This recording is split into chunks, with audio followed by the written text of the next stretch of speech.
वाल्मिक कराड जो आहे तो शरण आलेला आहे. खरं तर पोलिसांना न भेटता तो शरण येणार. कशा पद्धतीने बघता ह्या सगळ्या?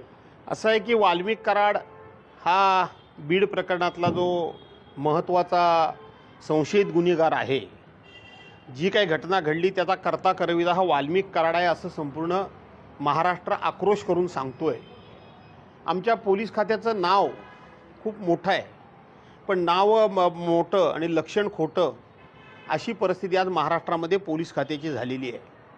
वाल्मिक कराडना शोधण्याकरता म्हणून पोलिसांनी वेगवेगळी पथकं तयार केली, राज्यकर्त्यांनी मोठी आव्हानं केली आणि पुण्यामध्ये तो स्वतः वाल्मिक कराड शरण येतो, सरेंडर होतो, पण पोलिसांच्या हाताला लागत नाही. हे लागत नाही म्हणून का लावला गेला नाही किंवा आजच तो शरण झाला याच्यावर सुद्धा शंका उत्पन्न व्हायला अशी जागा आहे की आजच आम्ही वर्तमानपत्रामध्ये असं